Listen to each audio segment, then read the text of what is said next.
Et bien voilà, voilà, Nous y voilà. nous y voilà. Bah écoute, j'ai envie de dire d'abord merci. Merci Sandra de me recevoir chez toi voilà, pour ce moment, Ouais. ce moment partagé. Bah, on a un peu échangé ici avant, mais on peut dire qu'on ne se connaît pas beaucoup. On a On se des... connaît pas beaucoup. On s'est Non, vu une fois ou deux, je crois. une fois ou deux, mais il semblerait que nous ayons en tout cas un ami commun.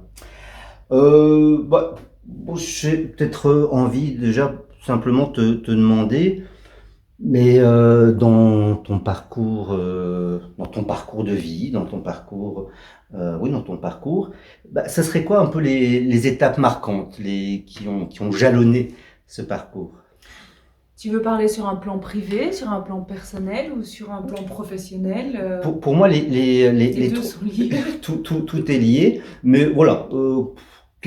Toi, tu auras envie de commencer par quoi?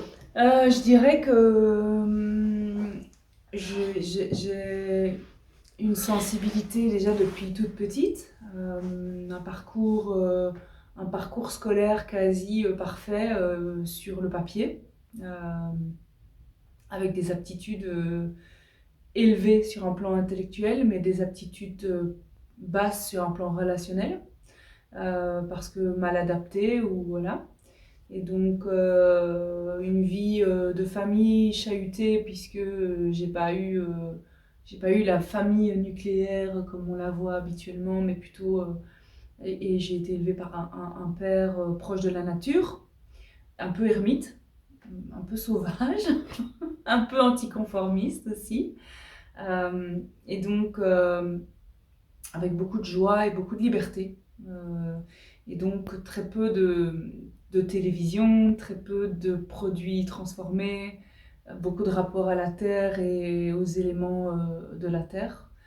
Et je dirais que même si mon père est un monsieur qui s'ignore au niveau du chamanisme, au niveau d'un tantrika, il est comme ça.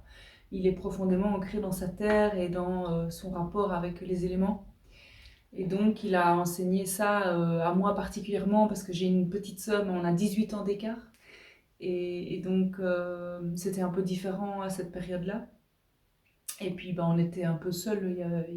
Ma mère n'était pas là. Et donc, du coup, je crois que j'ai été plus un disciple qu'un enfant. D'avoir vu ce père travailler cette terre, ne pas adhérer à la technologie, il est toujours pas dedans. C'était particulier. Donc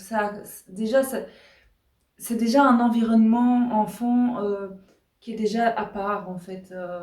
Même si j'allais à l'école à côté de la maison, déjà à l'école je sentais que j'étais pas comme les autres enfants. Et puis les conversations m'intéressaient fort peu. Déjà enfant, je me disais, oh là là, qu'est-ce qu'on se fait chier. Euh, donc j'inventais des choses, enfant, pour trouver ça drôle, pour que la vie soit plus attrayante. J'inventais des matrices comme ça. Enfin, qui pour aujourd'hui, pour moi, sont peut-être pas des inventions finalement. En fait, déjà, l'idée d'avoir des plans différents dans lesquels on évolue simultanément à ce plan-ci était déjà réel pour moi. Et donc, j'expliquais ça aux petits-enfants de la cour. Bon, voilà, ça te situe un peu déjà le personnage. Donc, voilà. Et puis j'ai eu une rupture assez forte avec l'adolescence qui est arrivée et probablement les hormones qui ont suivi, c'est-à-dire que j'ai eu besoin d'explorer le monde que mon père avait mis en arrière-plan. Et donc j'ai plongé dans tout ce qu'il fallait pas, simplement. La vie nocturne et tout ce qui allait avec ça, et la musique électronique. Et je suis devenue, bon voilà, je te l'ai dit tantôt en bas dans la cuisine, mais dans le salon, mais je suis devenue une espèce de mannequin danseuse à l'époque. Et voilà, j'ai été à fond là-dedans. Et simultanément, parallèlement à ça, j'étais toujours accrochée à tout ce qui était un peu invisible, la philosophie, l'ésotérisme. J'ai même lu à ce moment-là, à cette période-là, le Coran, je me souviens. Euh, je me suis tatoué mon premier tatouage avec un dessin que j'avais créé moi-même autour de toutes les religions et les spiritualités. J'avais mis ça dans un seul dessin, dans mon dos. Euh, et donc, c'est comme si j'étais et à la fois dans un monde très matériel, très superficiel, puisque l'image, les photos, les films, la scène, ça voilà. Et puis d'un autre côté, il y avait toute la profondeur de l'ésotérisme, de la spiritualité, de la philosophie, de la psychologie qui m'intéressait déjà. Et je faisais des études en lien avec la psycho à cette époque-là. Parallèlement à mon métier, j'avais des études, je faisais des études en supérieur. Enfin voilà. Et puis, moi, je suis devenue femme d'affaires par hasard. Je me rappelle que j'avais été interviewée en 2008-2009 où le gars de chez RTL TVI m'avait dit alors vous aviez un plan non, je n'avais pas de plan. J'ai pris un artiste avec moi, deux artistes, trois artistes, puis on est arrivé à un collectif, puis finalement, bah, c'est devenu une SPRL, et puis quatre SPRL. Enfin voilà, c'était pas du tout prévu. Et puis j'ai eu 160, jusqu'à 160 artistes, et puis j'ai tout vendu.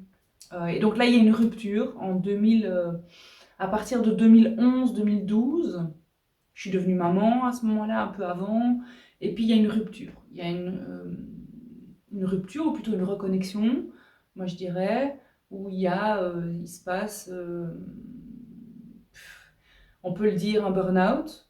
Mais en fait, c'est pas un burn-out, je pense. C'est plutôt une prise de conscience que tout ce que j'ai appris est dans la matière en tant que femme d'affaires et dans l'invisible, parce que j'étudiais sur le côté beaucoup du yoga. Je pratiquais, je donnais déjà cours de yoga à cette époque-là dans mon bureau, parce que j'avais un open space où je pouvais faire venir des gens, et donc je donnais cours gratos à l'époque à des amis, des connaissances, des artistes qui faisaient partie de ma boîte. Et puis là, il y a vraiment eu une rupture avec un voyage que j'ai fait. C'est même pas un voyage en Inde, c'était un voyage en France où là il y a eu, voilà, on peut appeler ça un éveil, une expansion de conscience, une ouverture de conscience plus élargie en tout cas. Je sais pas si c'est un éveil. J'ai envie de dire, voilà, il s'est passé quelque chose de très fort pour moi qui m'a transformée radicalement.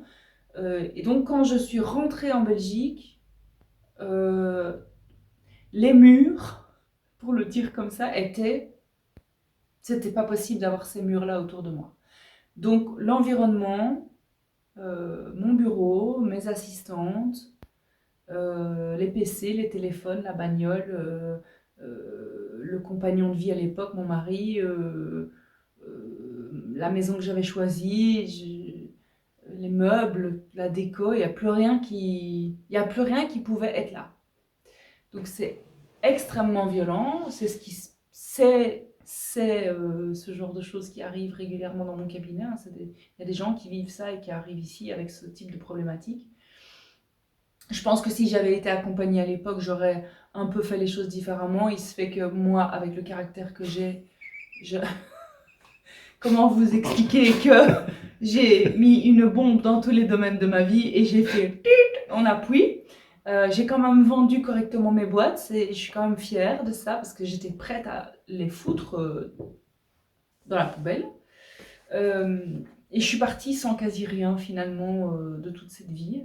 Je suis partie, j'ai quitté ces gens qui bossaient pour moi, j'ai quitté l'environnement, j'ai quitté ces vêtements-là, j'ai tout quitté. Voilà, ça c'est vraiment une grosse rupture, mais en fait c'est une reconnexion. Parce que tout ce que j'avais incarné et vécu enfant, à côté de papa, euh, tout ce que j'avais déjà pressenti, euh, tout ce que j'avais déjà étudié et lu, a fait un seul morceau avec mes cellules. Et ça n'a fait qu'un tour. Vraiment, ça a été extrêmement rapide. euh, Extrêmement violent aussi. J'en ai les larmes aux yeux un petit peu parce que c'était. Parce que quand ça m'est arrivé, malheureusement ou heureusement, j'ai pas vraiment pu en discuter avec des personnes qui auraient pu me dire oui, alors tout va bien, c'est rien, c'est une expansion de conscience. Voilà, on va aller dans la mer, te calmer, mettre les pieds dans l'eau, on va manger un peu de viande crue, ça va aller mieux. Enfin, maintenant, moi, si j'ai quelqu'un qui vit ça, je sais quoi faire. Euh, Là, j'étais pendant 9 mois dans un tourbillon énergétique assez incroyable où je ne dormais plus, quasi plus, et tout était en train de prendre feu à l'intérieur de moi. Donc ça a été une descente aussi aux enfers, parce que c'est compliqué de continuer à aller au bureau, gérer des chiffres et des gens et de l'humain, et en même temps brûler de l'intérieur. C'était assez... voilà. Et donc après ça, la vie a changé, fortement. Euh, et depuis, je ne peux pas dire qu'elle ait beaucoup bougé en fait. Donc il s'est passé ce truc, il s'est passé une maladie aussi, on pourrait en parler, mais une maladie assez grave pour laquelle aujourd'hui tout est ok. J'ai eu beaucoup de chance et c'est juste ça qui s'est passé. Je dirais que la maladie a beaucoup pris d'énergie et de temps, mais j'ai vraiment eu la sensation, et ça c'est une illusion peut-être, une croyance peut-être, mais j'ai vraiment eu la sensation que la maladie était venue nettoyer. Hum, euh, Peut-être des croyances, peut-être un, un corps qui n'était pas aligné. Euh, Donc voilà, et peut-être qu'il a enlevé des couches aussi d'opacité en moi, de, oui, de croyances, d'opacité, de, de paroles, de mots, de passé, j'en sais rien. En tout cas, il s'est passé quelque chose, ça c'est certain. Euh, il y a eu beaucoup d'années de maladie, de repos, de fatigue, d'opérations, et puis au final, ici une accalmie depuis pas mal de temps. Donc voilà, je réponds longuement à ta question, hein, mais c'est une vie, quoi. C'est une vie. C'est drôle parce que en fait, en venant ici, je me disais, ah, mais je vais lui demander de choisir entre me raconter sa vie depuis le Big Bang, depuis sa naissance, ou d'une vie antérieure, ou depuis ce matin. Et en fait, j'ai l'impression que voilà, il y a un peu, un peu tout ça, un peu tout ça. Et, euh, et voilà, moi j'ai envie de d'abord te remercier pour cette générosité. Cette générosité que tu me donnes, que tu nous donnes, de partager ça, ce parcours de vie, avec à la fois pudeur et authenticité. Ça, je trouve ça très, très fort. Et alors voilà, moi il me vient plein de réflexions par rapport à ça. J'ai envie de souligner quand même un point que je te soumets pour voir ce que tu en penses. D'abord, oui, j'ai envie de souligner rupture et reconnexion. Ça, c'est quelque chose dont tu as parlé plusieurs fois.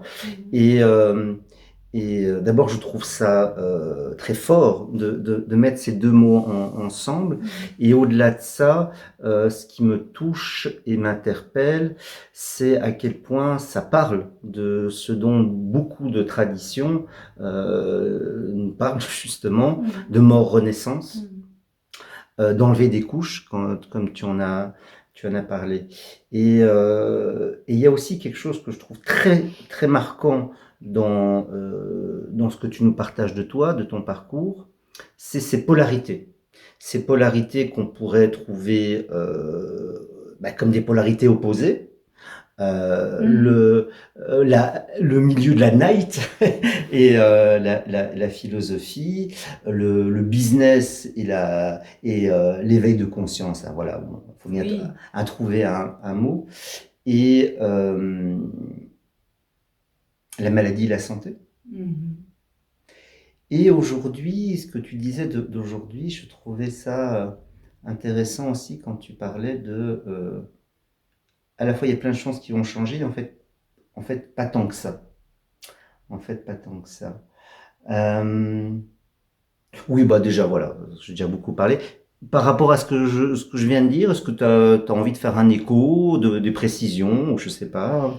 Mais je trouve que rupture, connexion, ça me paraît important parce que et là j'ai envie de lancer des mains à des personnes qui écouteront ça, c'est qu'effectivement dans ces moments de rupture et de petites morts et parfois de nuits noires de l'âme, de maladies chroniques, de douleurs, de pertes, de deuil, en fait, il y a un potentiel de création et de connexion qui est énorme. Et quand on est dedans, et je vous l'accorde évidemment, quand on est dedans, c'est l'enfer. On a la tête dans le guidon et on ne voit que la perte et que la désolation. Et je l'ai vécu plusieurs fois, donc je pense que je connais bien le sujet. Mais quand le temps fait son travail, quand la lumière fait son travail, inévitablement le cycle de la vie reprend naturellement sa place. Même pas, c'est même pas une volonté de guérir. Ça vient même pas de la volonté de guérir. Ça vient même pas de je vais aller voir un chaman ou je vais aller voir un psy ou je vais aller faire une retraite d'ayahuasca. Arrêtez avec tout ça. Arrêtez, alors je prêche pas pour ma chapelle, parce que je suis thérapeute, les gens viennent me voir, mais j'ai pas de problème d'agenda, donc je peux me permettre de dire ça. Non, mais arrêtez dans le sens où en fait, la vie va se charger de reconnecter. Vraiment. C'est pas une blague. Ça se fera sans votre intervention. Même si effectivement, quelque part, il y a des pas à faire intermédiaires. Et c'est là qu'un bon thérapeute intervient. C'est pour vous accompagner à trouver le courage de faire ces pas intermédiaires. Mais la vie va faire le reste. Voilà, dans ce que tu viens de mentionner, ça me paraissait important de souligner ça. Oui, oui, oui. En t'écoutant, je repensais, je vais pas retrouver les mots justes, mais quelque chose que j'ai entendu en naturopathie, où c'est l'idée que en fait, il s'agissait pas de tordre la nature, notre corps à notre volonté, mais simplement d'essayer avec ce qu'on peut de l'encourager, et même simplement de lui permettre sa sagesse, sa médecine. Et c'est pas pour ça que ça marche à tous les coups. Non. Mais en tout cas, c'est une autre vision des choses qui mérite sa place, surtout parce que, et là je pense que je rejoins quelque chose que tu as dit, qu'aujourd'hui nous avons vécu et nous rencontrons des personnes qui vivent une explosion, un éveil, que sais-je, et qui savent pas du tout quoi faire avec ça. Clairement. Et avoir, je trouve, des personnes comme toi, qui, un, l'ont vécu, deux, l'ont traversé, et trois, aussi sont allés chercher dans ailleurs géographique, culturel, mais ailleurs aussi simplement du quotidien, des réponses, ça me paraît vraiment, vraiment important aujourd'hui. Et ça donne du sens aussi à ce genre d'exercice vidéo. Oui, c'est vrai. Oui. Alors, là aussi, ce sont des sujets dont on a parlé. Il y a deux mots que tu n'as pas prononcés, et je sais que c'est à dessein, mais voilà, je te pose quand même la question. Dans ton parcours, les voies du tantra et du yoga ont été, le yoga de ça tu en avais parlé, ont été importantes. Est-ce que tu pourrais nous dire plus un peu, d'ailleurs, en quoi ces deux voies ont été importantes? Oui. Alors, dans le cheminement que j'ai choisi, je ne sais pas si j'ai choisi, qui s'est mis. Très jeune, je suis allée dans un cours de yoga à Namur, où je suis tombée chez un monsieur qui n'est plus là aujourd'hui, qui donnait cours à beaucoup de personnes très âgées. Et je crois que j'étais vraiment la toute jeune du cours, j'avais 17 ans. Et en fait, j'ai remarqué que le yoga assouplissait mes muscles, et pour la danseuse que j'étais, c'était pas mal. Et donc, j'ai continué et puis j'ai fait une pause dans le yoga. Pendant toute la période où j'ai eu mes sociétés et où j'étais à fond dans mon boulot, j'ai plutôt fait des entraînements un peu plus violents physiquement. Et puis je suis revenue au yoga petit à petit, jusqu'à avoir cet éveil de conscience, et qui était dans un stage de yoga en fait. Un peu par hasard, donc il se fait que le yoga aujourd'hui est une blague. C'est devenu une blague. Nous sommes donc en 2025, bientôt 2026, en Occident, en Belgique, et il est une blague à 99,9% partout. C'est dommage, mais c'est comme ça. Le truc, c'est que je ne sais absolument pas pourquoi je suis tombée sur des personnes authentiques dans ce milieu, mais ça s'est passé comme ça. D'emblée, les premiers profs que j'ai eus étaient des gens vraiment dans une lignée très traditionnelle, quand même avec une éthique, une déontologie, enfin vraiment un respect de la tradition. J'ai pas rencontré de gourous mal intentionnés, mais j'ai rencontré des gourous, des vrais. J'ai pas rencontré ce qu'on entend aujourd'hui sur des personnes qui profitent avec ascendant sur autrui. J'ai pas rencontré des gens qui déforment la tradition. Je sais pas comment c'est possible, parce que quand je vois ce qui se passe aujourd'hui, je me dis, mais il y a que ça. Voilà. Et puis, je suis tombée chez Denis Billiot, dans le sud de la France, qui, lui, est un traditionnaliste quand même. Il étudie beaucoup les Upanishads, un gros bouquin qu'elle a. Il étudie les textes, les Védas, tout ça. Et donc, je suis arrivée chez lui. Là, je me suis dit quand même, je sais pas quel âge j'avais, 2000, enfin je sais plus, 2000, 2011, quelque chose comme ça. Je suis arrivée chez lui. Là, je me suis dit, ah oui, quand même, c'est quasi sectaire. Je me suis dit, c'est quand même, on fait des mantras à l'infini, on tourne sur soi-même. Enfin, c'était un peu. Je me dis là, quand même, on monte d'un cran. Est-ce que je suis dans un truc un peu sectaire, ou est-ce que je suis dans quelque chose de très traditionnel? En fait, j'avais un doute. Mais je me suis accrochée, je suis restée, c'est là que j'ai eu mon éveil. Puis on est devenus proches et Denis est devenu mon maître. C'est comme ça qu'on dit, hein. Et puis le maître de Denis est devenu mon maître, qui est Yogi Matsyendranath, qui est un yogi qui a reçu les dikshas. Les dikshas, ce sont les initiations, et qui est habilité à les transmettre s'il estime que quelqu'un est prêt. Nous sommes peu. En Belgique, je suis toute seule. Et donc, j'ai fait ce circuit-là. C'était pas vraiment des études, c'était pas vraiment. C'est pas du tout comme on s'imagine aujourd'hui. Enfin, aujourd'hui. C'est-à-dire, on va pas.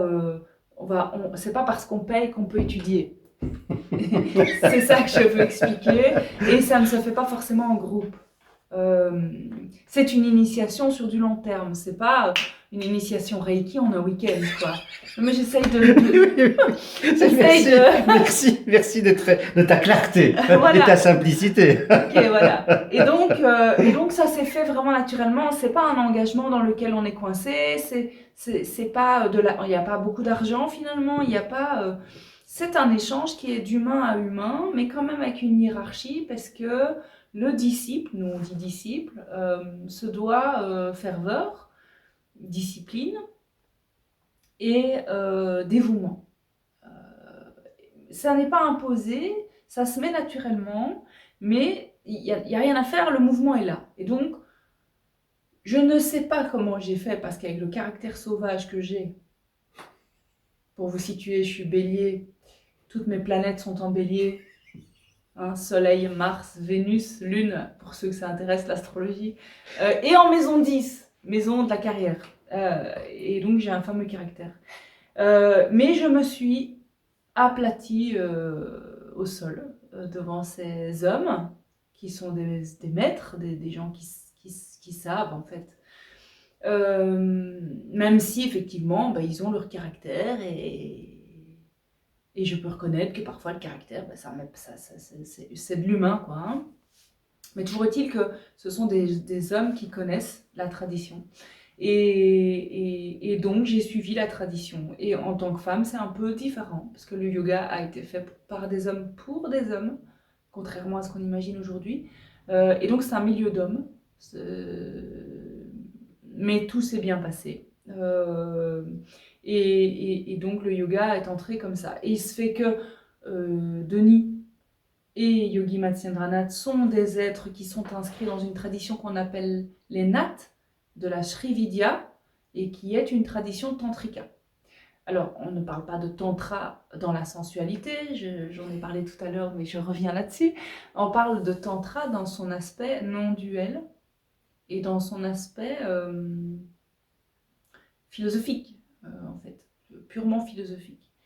Il n'y a pas de transmission, de toucher physique, il n'y a pas de massage, il n'y a pas... non, il n'y a rien de tout ça. Et il y a par contre l'apprentissage des marmas, des points sur le corps énergétique, qui sont beaucoup plus complexes que les chakras. Il y a des bijas. Les bijas, ce sont des sons, semences qui sont associés à ces points sur le corps. Et donc un apprentissage très long, qui est en général de 12 années avant d'être un yogi ou une yogini. Et donc j'ai eu la grande chance de rencontrer ces gens-là par hasard et d'évoluer auprès d'eux. Et puis la maladie est arrivée, et donc là moi je me suis un peu, pas éloignée d'eux, mais j'ai pris distance parce qu'il fallait que je me soigne et je pouvais plus partir si souvent. Je pouvais plus tenir des heures en méditation le matin très tôt. Il y avait la maladie, quoi. Il y avait la douleur et il y avait la fatigue qui était associée. Et donc moi j'ai demandé à Yogi Matsyendranath à cette époque-là finalement de ne pas prendre l'avion pour venir parce qu'il devait venir en Belgique et de faire une pause dans mon initiation qui est longue. Je n'ai pas fini du tout, je ne suis pas au niveau de Yogi Matsyendranath et je ne sais pas du tout si je vais continuer ou si je laisse les choses aller comme ça. Parce que dans ces initiations, il y a un chemin qui propose le renoncement à la vie matérielle, le renoncement à la sexualité, à la vie amoureuse. Et en 2018, je n'étais pas encore sûre de vouloir faire ça, voire pas du tout sûre. Donc, je ne l'ai pas fait. Je n'ai pas été au-delà des initiations que j'ai reçues. Je suis toujours à ce niveau. Depuis 2018, je suis toujours à ce niveau. C'est pas une attente, c'est un apprentissage de vie. C'est la continuité de la vie. Puis j'ai encore ma fille à la maison. Donc, voilà. Mais je pense qu'il est probable que j'aille au bout plus tard. Voilà pour cette histoire de yoga et de tantra. Maintenant, en 2025, là ici en juin, j'ai stoppé les cours de yoga dans ma salle en bas. J'ai fait une pause parce que j'étudie d'autres choses, dont l'homéopathie uniciste psychologique. Et mon métier principal, c'est thérapeute, psychothérapeute. Et donc, je me prends pas mal de plaisir à étudier la psychanalyse. Et donc, je fais ça pour l'instant, même si le yoga est toujours là tous les matins, pour moi, personnellement. Et il y avait ce truc cette année, ici, l'année passée, l'année avant, où beaucoup d'amalgames avec le tantra, avec le yoga. Et j'étais un peu fatiguée du collectif aussi. Et donc, je fais une pause dans les cours pour accompagner plus de personnes dans mon cabinet ici, dans cette pièce-ci, quoi. Voilà.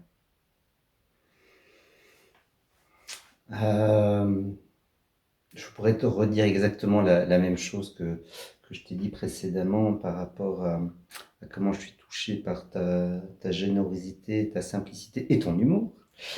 Là où j'aurais envie de rebondir ou de dire, en fait, tout simplement, c'est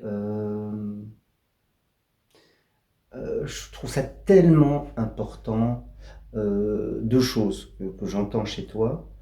Hem, le respect infini pour la tradition et en même temps le libre arbitre.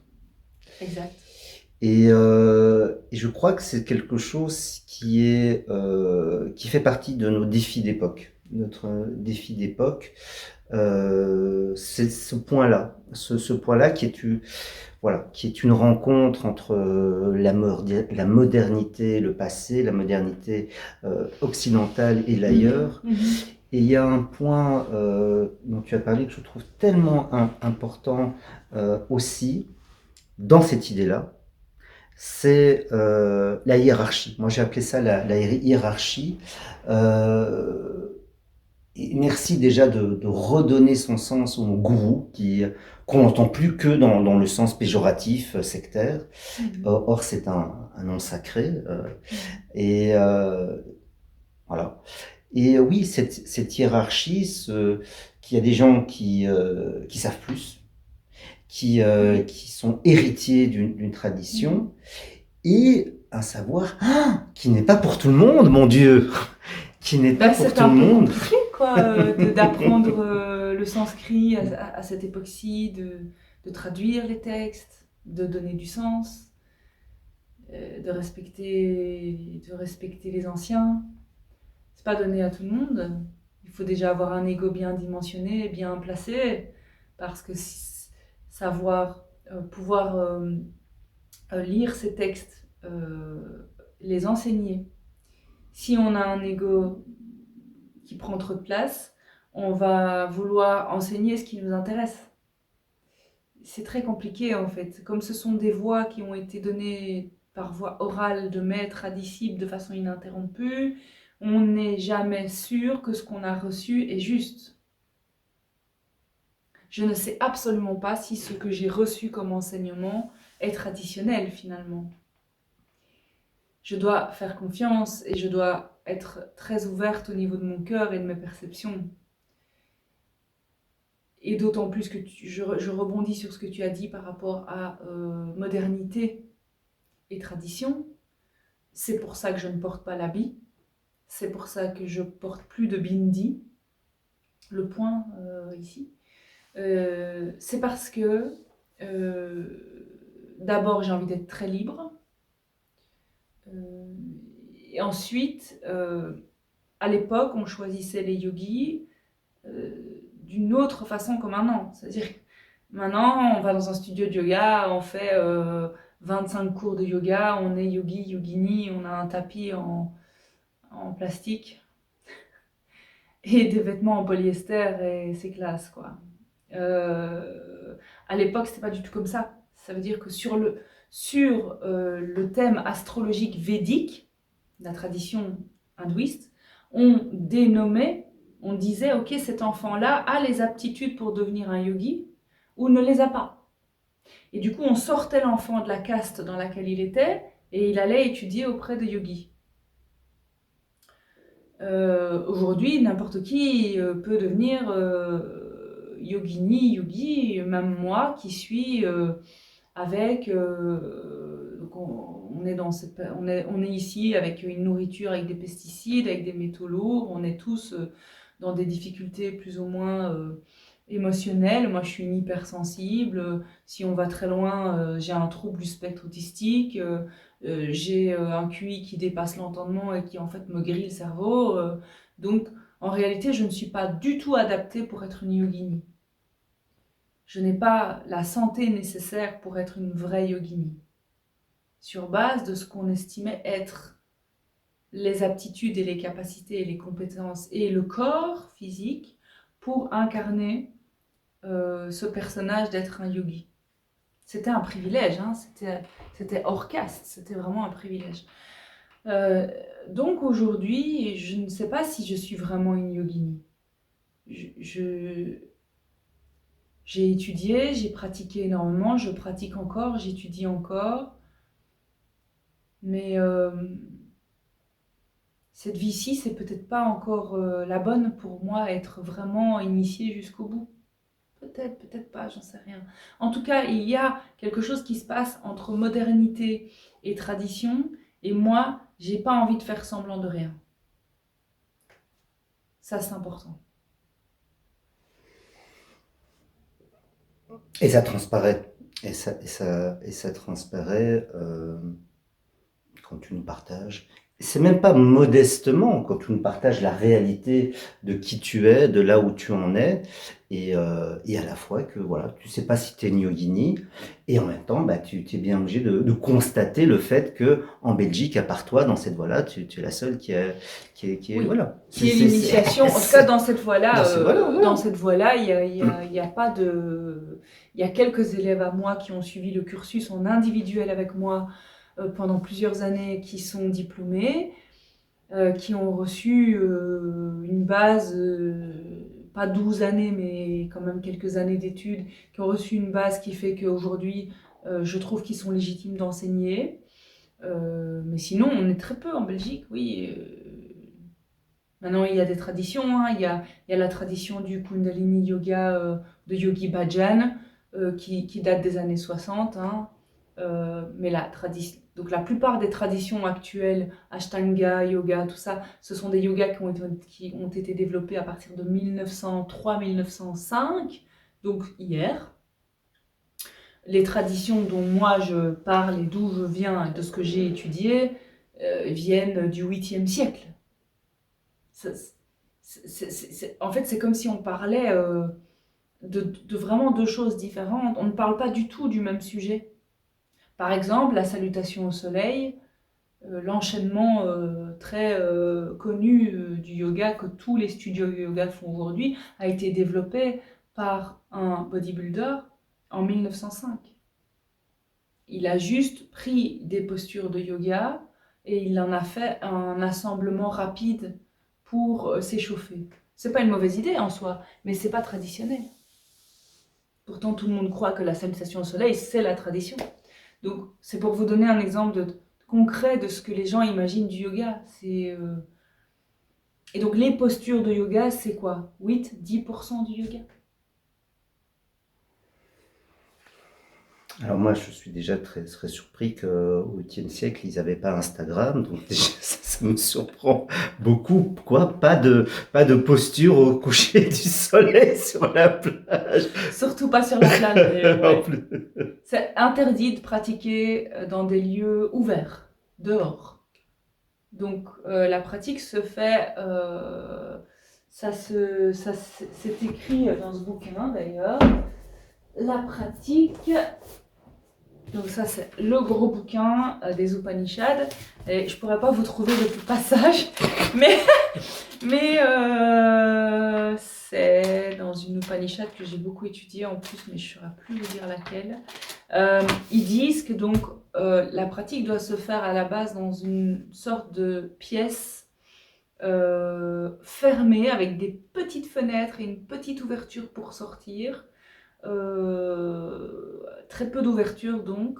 Pourquoi? Parce que le vent est un élément, l'eau est un élément, tous ces éléments vont altérer, le soleil aussi, vont altérer la capacité au yogi de faire monter l'énergie dans le canal central et donc de vraiment sentir ce qui s'y passe, quoi. Ce qui se passe dans l'espace au-delà de la tête. Et parce qu'un vent va tout de suite faire perdre la concentration ou trop de chaleur. Et donc, c'est pour ça qu'on dit que c'est interdit. Donc, vous imaginez le yoga and surf, comme c'est traditionnel. Hein, voilà.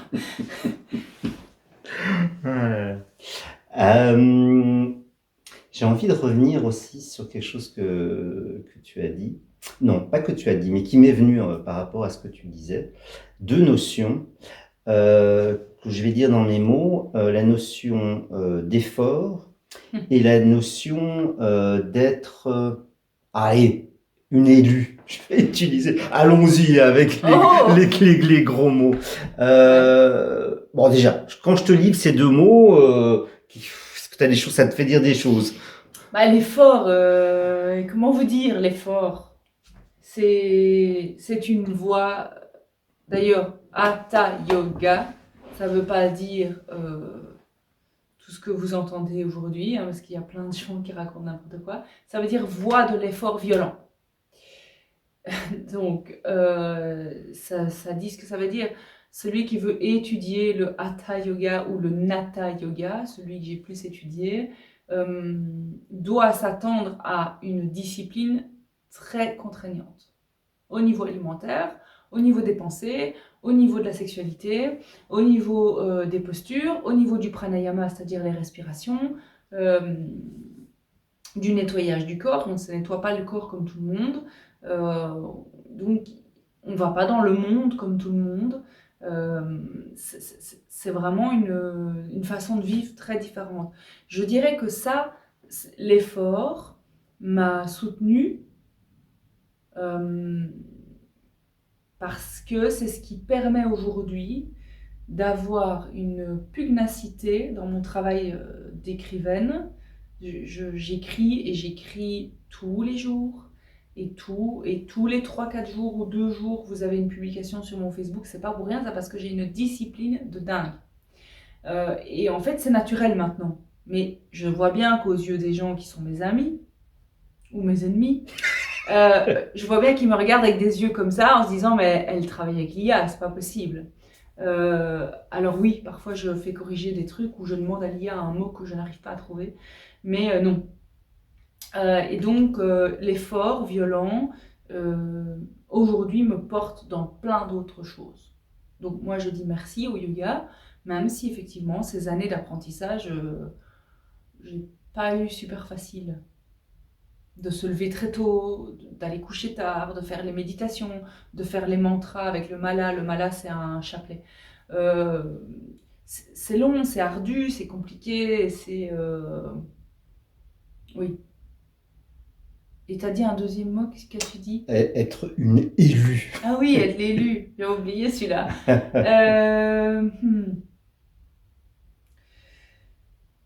Alors ça, par contre, je pense que ça, par contre, ça a beaucoup cheminé chez moi parce que déjà le fait d'être née avec ce papa dans ce jardin, dans cette maison, j'avais l'impression déjà d'être une élue. Ou d'être rejetée. Parce que en fait, j'ai aussi, quand j'étais petite, je me disais, mais moi, j'ai pas de Twix, j'ai pas de bonbons, de Raiders et tout ça. Et les autres, ils ont. Moi, j'ai des carottes, quoi. Enfin, fais chier. La télé, les smacks, enfin voilà, je sais pas. Donc j'oscillais entre me dire, purée, moi j'ai beaucoup de chance, j'ai mon papa qui est tout le temps avec moi et on fait plein de choses et on va à la pêche aux escargots et aux champignons. Et puis de l'autre côté de se dire, oui mais bon, moi j'ai pas tout ça quoi. Et donc j'oscillais beaucoup entre je suis l'élu et en même temps je suis pas l'élu. Et puis plus tard ça a fait pareil en fait. Dans mon métier de mannequin danseuse, ben, on est choisi, on n'est pas choisi, on est casté, on n'est pas quoi. Voilà. Si je suis blonde, j'ai plus de contrats. Bon, ok. C'est vrai, si je suis plus musclée, plus mince, j'ai plus de contrats. Donc il y avait cette notion d'être élu, pas élu, et donc une notion de l'ego et de la place dans le monde. Est-ce que je suis finalement une bonne personne choisie ou je suis plus bas que terre? Et donc avec tout ce que je suis moi intérieurement et mes aspérités, il se faisait que ce problème d'ego et de je suis choisi, pas choisi a fait pas mal de problèmes dans l'estime que j'ai de moi. Et puis, il y a eu ce truc avec Yogi Matsyendranath où finalement j'ai été choisie parmi plusieurs élèves pour recevoir l'initiation ce jour-là en tout cas. En Belgique, je suis là, voilà, j'ai dit je suis la seule. Je suis revenue en Belgique avec mon initiation et mes devoirs, parce que ça amène des devoirs tous les jours. Et là, ça a beaucoup travaillé. Je me suis dit, j'ai été choisie, mais pourquoi? Finalement, j'ai pas eu d'explication. Est-ce que c'est parce que j'ai beaucoup travaillé? Est-ce que c'est parce qu'ils me trouvent jolie? Est-ce que j'en sais rien. Et j'ai jamais vraiment posé la question, bien que effectivement, je pense que l'éveil que j'avais reçu plusieurs années auparavant n'avait pas été invisible aux yeux de mes profs, de mes gourous. et que ça avait chamboulé toute la structure de mon corps et de mes cellules, et il l'avait vu, il l'avait senti. Donc voilà, maintenant, il y a eu une crise d'ego à ce moment-là, hein, où je me suis dit, wow, quand même, j'ai été choisie, et waouh, je suis quand même la seule. Et donc, j'ai commencé à porter un peu des vêtements traditionnels. Enfin, oui, voilà, je me suis pris pour un gourou, quoi, clairement. Ça a duré quand même un petit temps, parce que j'ai même changé de nom. Je me suis fait appeler Satyavati et j'ai changé mes papiers d'identité. Et petit à petit, je dirais que ça a commencé il y a déjà 6 ans. Petit à petit, je me suis dit, en fait, c'est un revêtement, quoi. En fait, c'est pas réel. En fait, ça n'est pas moi. Même si Satyavati existe, c'est mon nom de yogini. Satya veut dire authenticité, Vati, vérité. Ce n'est pas très loin de ce qui je suis. C'était plutôt juste. En plus, en numérologie, ça faisait la même chose que Sandra. Donc, c'était parfait. Mais quelque chose persistait en moi en train de me dire, mais je me travestis. En fait, je suis un drag queen, quoi. Je suis quand même en Belgique. Je suis en Belgique. Je fais rire Eric, super. Je suis en Belgique, je suis une femme, je suis encore bien voilà, dans mon activité de maman. Je suis thérapeute à la fois, je suis prof de yoga. Ça faisait beaucoup d'étiquettes. Et en plus, il fallait que je porte le bindi et le vêtement traditionnel et ce prénom finalement ridicule pour moi. Et donc ça devenait ridicule. Devenait une posture comme ça, un peu une caricature de quelque chose d'ésotérique. Et donc je me suis dit, mais ma pauvre fille, là, il y a un problème. Donc il y a un peu plus un an et demi, j'ai rechangé mes papiers d'identité à la commune. Je vais autant vous dire qu'ils se sont dit, elle est vraiment folle. Ce qui n'est pas faux. Et donc, quand j'ai repris le prénom Sandra, j'ai eu un soulagement physique, quoi. Vraiment, je me suis dit, ça y est, en fait, là, toute la petite, toute la danseuse, toutes les parts de moi, en fait, toute la mannequin que j'étais, la chef d'entreprise que j'étais, tout ça a pu se réintégrer dans mon corps et faire un. Et dans cette sensation de faire un avec toutes ces identités que j'ai pu revêtir dans ma vie, parce que moi j'adore en fait être pas moi. Faut le dire, j'adore être pas moi. C'est plus confortable. Ça se dissocie en fait, hein, finalement. Ça permet au trauma de rester dans le placard. Ok. Et donc quand j'ai repris mon identité, que j'ai reconnecté avec toutes ces parts, là enfin je me suis dit purée, j'ai une force en moi, dingo quoi. Et, et donc là, je vous dirais que là, à l'heure actuelle, bah, je vais super bien. Ouais, je vais super bien. C'est confortable. Et donc, je me sens ni élue, ni pas élue. La question ne se pose pas, en fait. Eh bien, je n'imaginais pas qu'avec ces deux mots, avec une pointe de provocation, bien évidemment, oui, ça amènerait de ta part tout ça. Euh, alors, je vais quand même poursuivre un petit peu, mais différemment, ce sillon d'élu. Euh, pour le dire autrement, est-ce que tu as eu toute ta vie un ange gardien qui t'a protégé? Alors, c'est toute une histoire ça, parce que dans le yoga, on ne parle pas d'ange gardien, on parle d'Ishta Devata. C'est la divinité d'élection qui est censée se placer ici en dessous du cœur, dans le diaphragme. Et moi je dirais qu'il y a une figure, un archétype qui est là depuis toujours, c'est Marie, qui n'a rien à voir avec le yoga finalement, mais qui a aussi son équivalent dans le yoga. Parce que chez ma grand-mère italienne, Marie est prédominante. Et donc j'ai toujours vu ma grand-mère faire ses prières, en parler. D'ailleurs, le chapelet de ma grand-mère est là. Donc Marie est prédominante. Marie,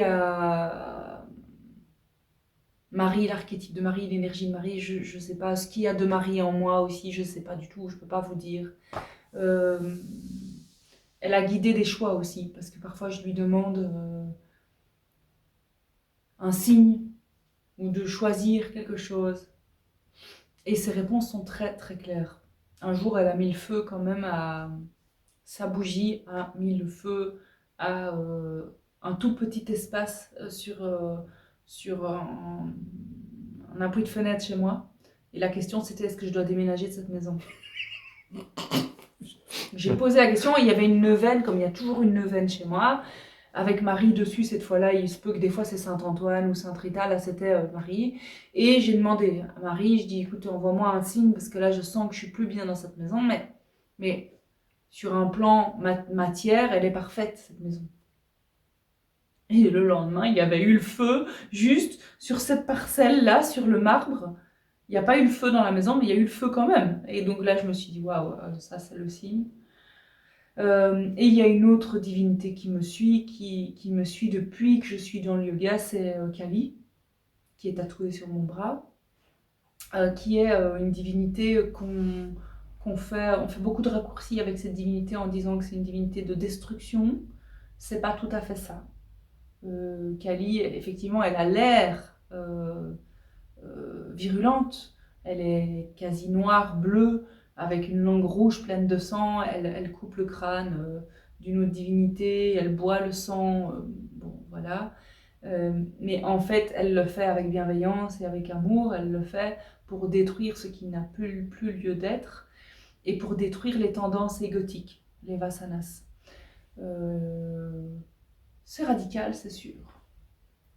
Voilà. Donc je travaille beaucoup avec ces deux archétypes-là, en séance, et pour moi. Oui. Merci. Merci. Alors, je vais me permettre de pousser un petit peu plus loin la question de l'ange gardien, non, mais dans le sens que tu me parles de ces archétypes, et merveilleux à plusieurs niveaux. D'abord, d'évoquer Marie, qui est pour moi aussi une personne, une divinité importante, et aussi de nous montrer justement dans cette idée peut-être de non-dualité, qu'on peut être yogini peut-être, et aussi être relié non seulement à Marie, mais à Sainte Rita, à Saint Antoine et autres.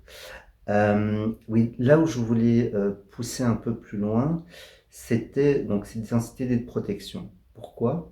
Parce que dans ta vie, dans les étapes que tu nous as partagées, il y a plusieurs fois que tu as pris de grands risques avec ta vie et ta santé.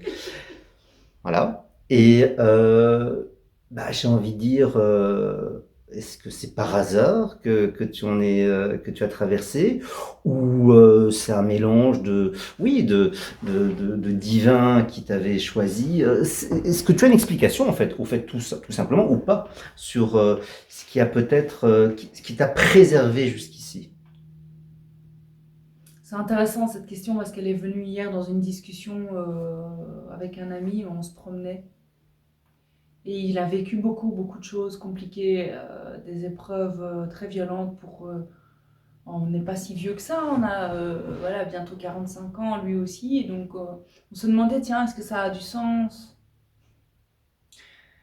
Oui et non. Et au niveau de la protection, je crois que vraiment, je peux vous parler de 2-3 petites choses qui va faire que je pense vraiment que j'ai été protégée, ouais.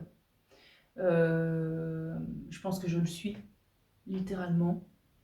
Dans la maladie que j'ai eue, on peut en mourir, mais c'est pas vraiment la question. C'est plutôt l'opération pour s'en défaire, c'est vraiment compliqué. Et on peut en mourir, c'est 8 heures d'op, 3 chirurgiens. Le pneumothorax est vraiment facilement accessible pendant cette opération-là. La preuve, c'est qu'on doit signer une décharge pour la faire.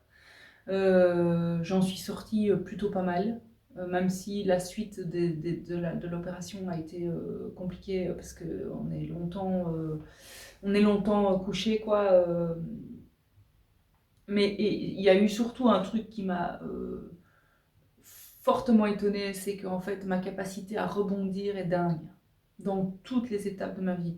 Quand j'ai vendu, il s'est passé des choses au niveau financier, je ne vais pas m'étaler là-dessus, mais qui ont fait que j'ai tout perdu. C'est pas des placements ou quoi, c'est juste un papier que j'ai signé que j'aurais pas dû signer. Enfin voilà, j'ai tout perdu. Et finalement, en fait, j'ai toujours eu de l'argent. Je suis pas riche, mais j'ai de l'argent pour vivre, en tout cas pour manger, pour me loger dans un endroit magnifique. J'ai beaucoup de chance. J'ai tout le temps beaucoup de chance, en fait. J'ai du travail tout le temps. Euh, ensuite, la dernière opération, parce qu'il y a eu plusieurs opérations, la dernière opération, il y a 1 an et demi, qui était censée être une opération de reconstruction, on va dire, a mal tourné. Pas sur le moment de l'opération, mais 2 jours après, j'ai fait un malaise comme un AIT, malaise cérébral. Je me suis retrouvée aux urgences à 3 heures du matin, j'étais en train de mourir, j'ai clairement vu la mort. En plus, les urgentistes n'arrivaient pas, ils m'ont laissée sur le brancard et je me suis sortie de l'AIT toute seule. Il n'y a pas eu de réanimation, il n'y a pas eu rien du tout. Je m'en suis sortie toute seule. C'était début septembre 2025. Non, 2024, pardon. Et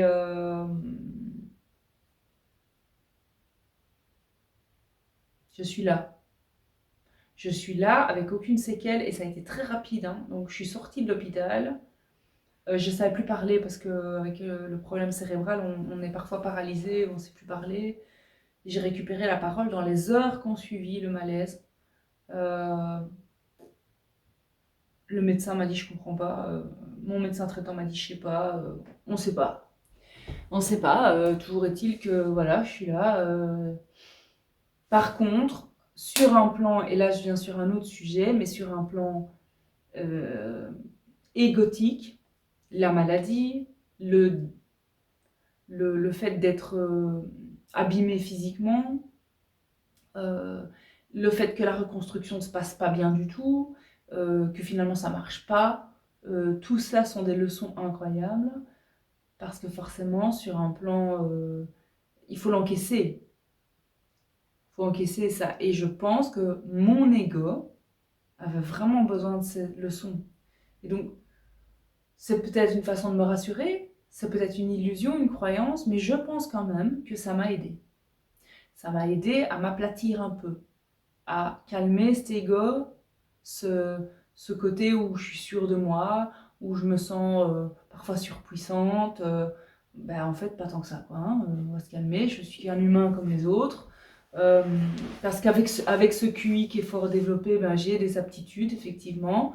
Mais donc, la maladie est venue me dire, hop, paf, tiens, petite claque sur tes doigts, remets-toi à la même échelle que tous les autres humains, habille-toi comme les autres, appelle-toi comme tu t'appelles et tais-toi, en fait. Et j'ai l'impression que c'est plutôt une bonne leçon. Je suis assez satisfaite de la leçon qu'on m'a envoyée, même si c'était pas agréable, évidemment. Évidemment. Euh, depuis un bout de temps, dans cet entretien, je pense à deux histoires très différentes. D'abord, cette histoire très connue, apparemment dans L'Alchimiste de Paulo Coelho, on en parle de cet homme qui part à la recherche, suite à une vision, part à la recherche d'un trésor, je ne sais plus où c'est, Ispahan, ou je ne sais plus où, et qui, suite à différentes rencontres, revient chez lui pour trouver ce trésor au pied de son âme. Voilà, j'entends beaucoup ça chez toi.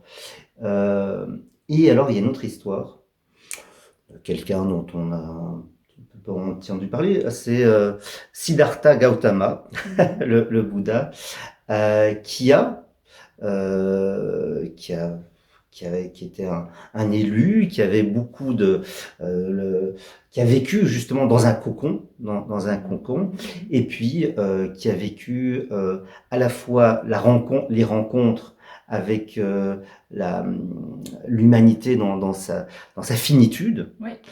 et qui en plus dans les maîtres qu'il a suivis a rencontré des extrêmes avant de retrouver cette voie du milieu, on pourrait dire. Voilà, je te vois hocher de la tête. Est-ce que par rapport à ces deux histoires-là, tu auras envie de commenter, de dire quelque chose ou pas? Mais moi, ça me fait penser au Sri Yantra. Le Sri Yantra, c'est un dessin, un mandala hindouiste qui reprend les énergies de Shiva, les énergies de Shakti, et qui les fait se rencontrer au centre par des triangles imbriqués les uns dans les autres.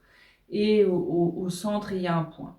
Et en fait, quand on devient, à certains moments de l'initiation, on doit dessiner son Sri Yantra. Ce n'est vraiment pas facile parce que c'est très géométrique, très compliqué. Il y a donc l'entrée du Sri Yantra qui est un carré.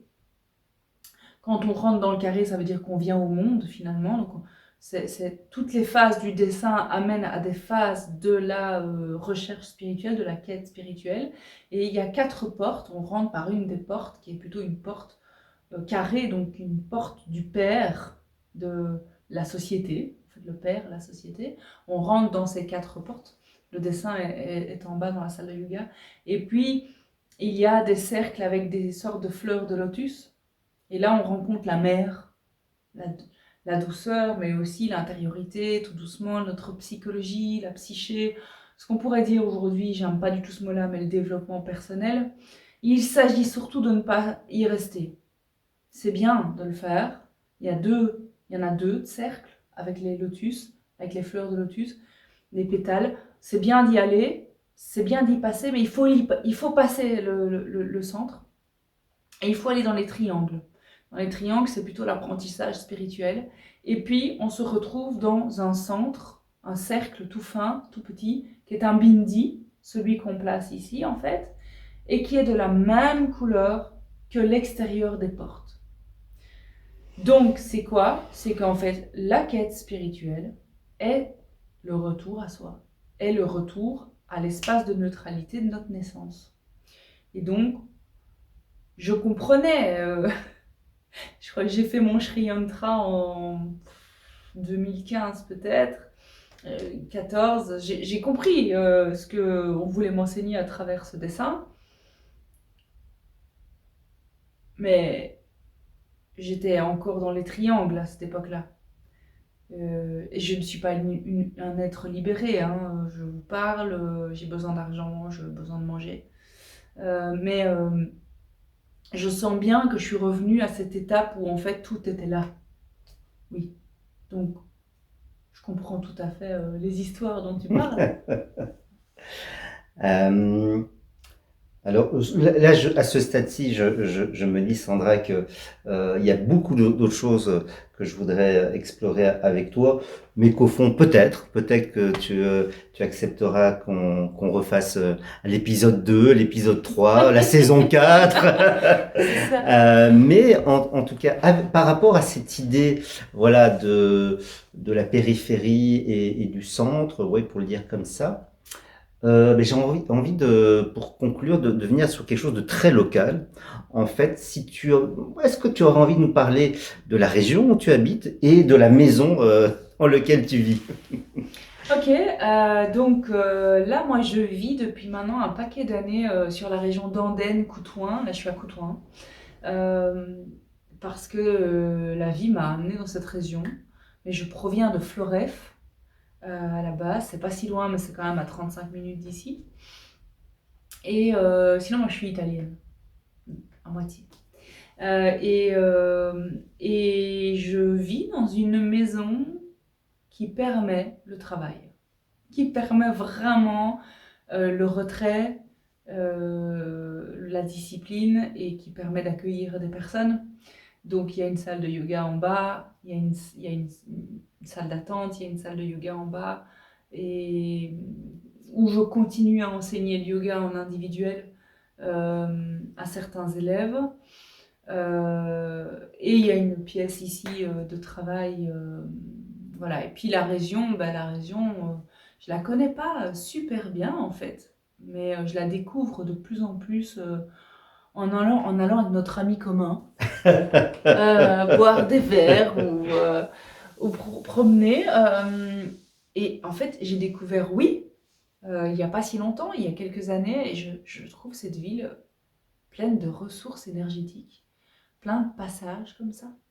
Et donc je me plais bien, je me plais mieux à Oui qu'à Andenne. Donc maintenant, je vais plutôt faire mes courses à Oui. Voilà, et en fait, je rencontre des Hutois de plus en plus, et puis des Coutinois, et c'est chouette, j'aime bien ces gens. Je me sens assez. Je me sens reliée à cette région. Ouais. La région m'a demandé de venir ici, je pense. En tout cas, on n'a pas l'air de vouloir me jeter d'ici. Pour l'instant, Pour pour l'instant, l'instant, il y en a tout beaucoup cas. de gens qui viennent jusqu'ici, donc c'est que je suis à ma place. Voilà. Mais écoute, oui, on a parlé hein, tout au début de notre ami commun, tu viens d'en reparler. Alors je vais le nommer Oui. Claude Debar. Claude Debar.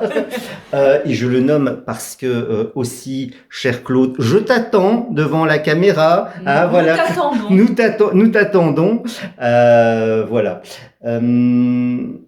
Merci Sandra. Merci. Merci beaucoup pour ce moment très riche. Merci d'avoir été toi, en fait, tout simplement. Tu me diras que tu peux pas faire autrement être Ouais. toi. Enfin non, je sais pas. Je sais pas, je pense que le faux self existe Mhm. et qu'on fait tout ce qu'on peut pour s'en éloigner. Euh, il est toujours, il plane hein, au-dessus de nos têtes, hein, et donc suivant la simplicité du moment, la joie d'être là, l'espace de tranquillité qui s'instaure comme c'est le cas ici. Je pense que c'est merci à toi aussi parce que c'est comme ça que ça marche. C'est que s'il y a authenticité, c'est parce qu'il y a confort. Donc voilà, c'est un échange. Ouais, ça me paraît une très belle conclusion. C'est un échange. Ouais. Merci. Merci à tout le monde.